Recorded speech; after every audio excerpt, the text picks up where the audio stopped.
Here's what's coming up next on Fourth Down. The Saints' road to a repeat comes to a screeching halt as the Seahawks shock the football world. We look at what went wrong in the Emerald City. The Hall of Fame may be next for this former Saint. And will the Cotton Bowl be Les Miles' swan song? Plus, the Hornets are in Denver tonight. Fourth Down on 4 starts right now. This is the last word on sports. Fourth Down on 4 starts now. Sacked by the Seahawks, the Saints' offseason starts too soon for most, left speechless in Seattle.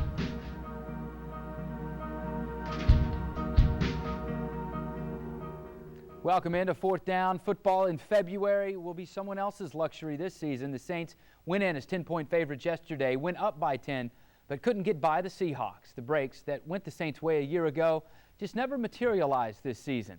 The defending champs went into Saturday's wild card matchup with 5 running backs on their injured reserve list and would lose 2 more before the final whistle. Jim Henderson has more from Seattle. The cliche says you can throw the regular season records out the window in the playoffs, that everyone is 0-0 going in. Beliefs become cliches when evidence supports them. The Saints and the Seahawks provided such evidence Saturday afternoon. Over the last 2 seasons, 6 of the 8 wildcard games were won by the team with the worst overall regular season record. Make it, unhappily for the Saints, ecstatically for the Seahawks, 7 of 9 after the wildcard weekend opener. The Seahawks had home field, and that was huge. The Saints had long fields offensively, and that was, if not huge, big. Yeah, now that you mention it, we didn't, with the exception of, the first kickoff that they kicked out of bounds, I felt like our field position was deep in our own territory a lot, and obviously it's loud at that end, we had a few 3-and-outs there in the second quarter, after the 17 points to start the game. Matt Hasselbeck was supposed to be a 12-year veteran coming off an injury, perhaps in his final game here. He, like his team, didn't quite look the part. He played phenomenal. I look at, I said we were inside their red zone 7 times. They were inside ours 3, but that means you're coming up with a lot of big plays. Obviously from his arm, 2 huge pass plays.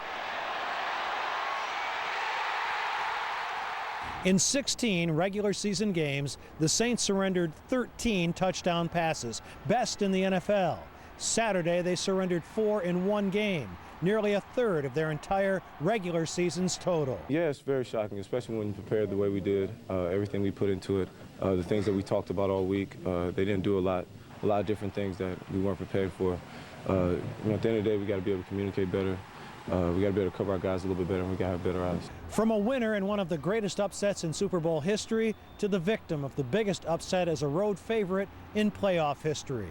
Reflecting on this one will be long and painful. I'm just disappointed. I know how much work all of these guys put in this game. The love for it, the passion for it, the want to play for the city of New Orleans, want to play for the state of Louisiana, and everybody's just really disappointed because I feel as if we blew an opportunity that we had to be something special again this year. A year ago in Miami, the Saints finished strong. 1 year later in Seattle, they just finished wrong. In Seattle, Jim Henderson, Fourth Down on 4. And the streak continues for the Saints. Playoff games on the road. The franchise now 0-4. The Super Bowl, you'll recall, that's a neutral site. It began back in 1991 in Chicago. 10 years later, a loss to the Vikings at the Metrodome. The NFC Championship game, again in the Windy City, and then yesterday. What do you call the person who graduated from medical school with the lowest GPA? Doctor. That quip offered by Matt Hasselbeck after yesterday's win over the Saints. In a game where 400 yards and no picks from Drew Brees should have been the headline, Hasselbeck's resiliency stole the show. Back in Week 11, Matt Hasselbeck toughed out a wrist injury, throwing for 366 yards and 1 score in a loss to the Saints. Yesterday, he toughed out a busted hip that required a procedure before the game. But not exactly how you want to start a game. And but that's one of Pete's messages. I mean, he's got a few that he goes to all the time, and one is you can't win or lose the game in the first quarter. And I know you're talking about my contract being up this year and all that. I mean, it's football. I'm sort of just trained. That's sort of my mentality. You never know. You just never know. So I don't think it's been a huge deal. I've got so much respect for their coaches, their players, Drew Brees. I mean, these guys are awesome. And we just beat the world champs. I mean, that's a great feeling. But not in the other locker room yesterday, with more on just what went wrong Saturday in Seattle. Once again, here's Jim Henderson, joined by WWLTV.com reporter Bradley Handwerger. Thanks, Scott. Jim Henderson. Talk a little bit about how shocking this was to end the season this way. I mean, disappointing, shocking. The players had all sorts of words to use in this. I can't say I'm shocked. I'm disappointed, as I think every Saints fan is, but I'm not shocked. I said all week long they had all the psychological impetus to win this game. Yeah, I think you always want to go into a game as an underdog, and these guys were the biggest underdog. It was the big plays they gave up. Seattle had 415 total yards of offense, and Matt Hasselbeck had 4 passing touchdowns in the game. What was it that they were doing that the Saints just couldn't stop? Well, they certainly victimized Roman Harper early. He was fooled by John Carlson a couple of times, blown coverages. He got hurt on that one.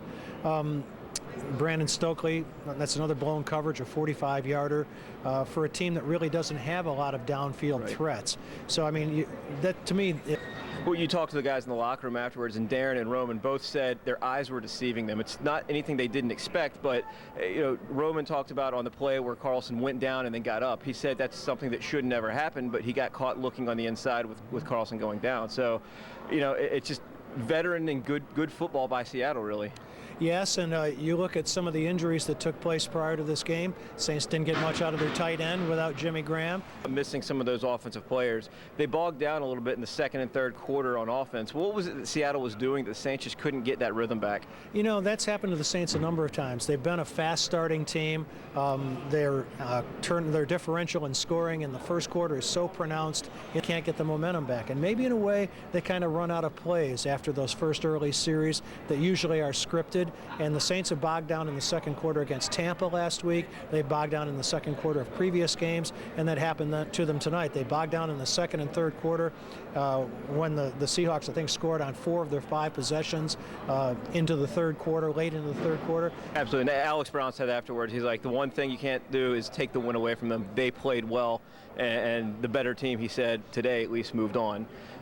Yeah, there's no question that they were. And it's very hard for Super Bowl teams to come back and get playoff wins historically. I'm not sure exactly why, but the Saints perpetuate that trend as well. Absolutely. Well, that's it from Seattle. Back to you, Scott. The Seahawks will now head to Chicago after the Packers beat the Eagles at home today. That game will kick off Sunday at noon. The Packers will head to the Georgia Dome for a Saturday night affair. In the AFC, a huge divisional matchup in one semifinal. Baltimore and Pittsburgh from the Steel City Saturday. Then Sunday in Foxborough, the Jets and Patriots.